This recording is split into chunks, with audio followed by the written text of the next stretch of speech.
Terapia Fogo Malandro, de Fernando Pereira dos Santos. Terapia é fogo, malandro. Não adianta dizer que não. Você pode ser a pessoa mais durona desse mundo, mas nenhuma muralha resiste à terapia. O mais curioso é que não tem nada demais no processo.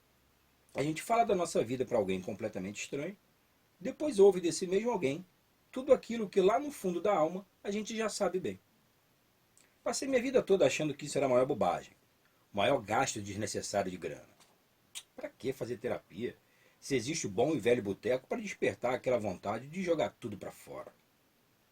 De modo que terapia é a maior perda de tempo e dinheiro.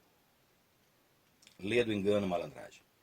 Se eu tivesse deixado de lado todos os meus preconceitos com relação a esse assunto, teria compreendido há muito tempo uma série de questões óbvias na minha vida.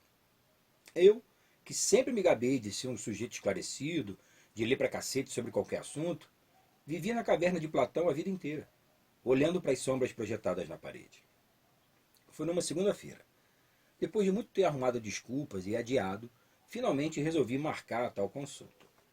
Me arrumei, mas não muito, a barba por fazer, o cabelo desgrenhado como de costume e um inseparável palheiro queimando firme. Lá fui eu, a pé, porque o consultório fica perto, bem perto mesmo. Claro que essa foi uma das duas condições para convencer a mim mesmo de dar uma chance para essa tal de terapia. A outra condição era de que, se eu não fosse com a cara da psicóloga, me levantaria sem dar explicações e jamais me meteria numa furada dessas novamente. Com essas duas condições perfeitamente organizadas na minha cabeça, lá fui eu. Motivos nunca me faltaram. Conselhos também não. Mas sabe como é? Sou teimoso como sou. De alguma forma muito maluca, esse lance sempre me pareceu um grande de um placebo, um belo de um engodo. Mas fui. Conheço o suficiente sobre mim para saber que eu precisava provar o quão sem sentido é essa parada toda. Parei para tomar um café, pensar nas coisas absurdas que diria durante a sessão, em como poderia chocar a terapeuta a tal ponto que fosse inconcebível o meu retorno. Que histórias seriam capazes de horrorizar uma terapeuta? O que eu poderia contar de tão assustador sobre a minha vida, a ponto de provocar tamanha ojeriza em alguém? Foi nesse momento que me veio à cabeça uma memória há muito esquecida. Cheguei ao edifício e me dirigi à recepção. Passei por todos os protocolos de segurança. Máscara no rosto, álcool em gel nas mãos, identidade conferida, andar checado, passagem liberada. No elevador, já senti o gostinho da vitória e uma leve descarga de adrenalina corria todo o meu corpo. É hoje que eu coloco essa tal de terapia no seu devido lugar. Capaz até da terapeuta resolver mudar de profissão depois de ouvir algo tão repulsivo que havia reservado para aquela primeira e possivelmente única sessão que rolaria. Quando entrei, fui recebido cordial e gentilmente pela secretária. Havia alguém no consultório em atendimento, então teria que esperar alguns minutos pela minha vez. Justo. Afinal de contas, chegara com 20 de antecedência. Esperei com um sorriso sádico no rosto, até que fui convidado a entrar.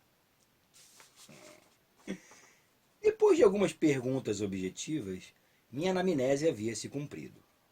Havia chegado o meu momento.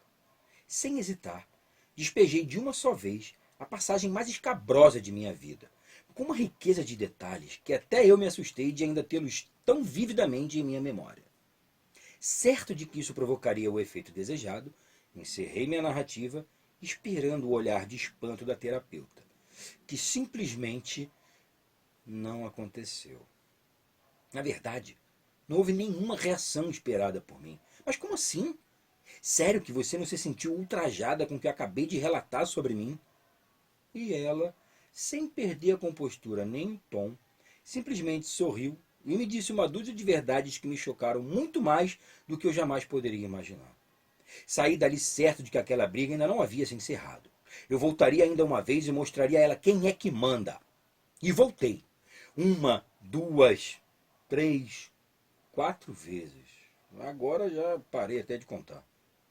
O fato é que eu volto toda semana na esperança de que ela nunca se choque com as minhas histórias. Porque eu gosto de ter alguém que as ouça. Pois é, terapia é fogo, malandro.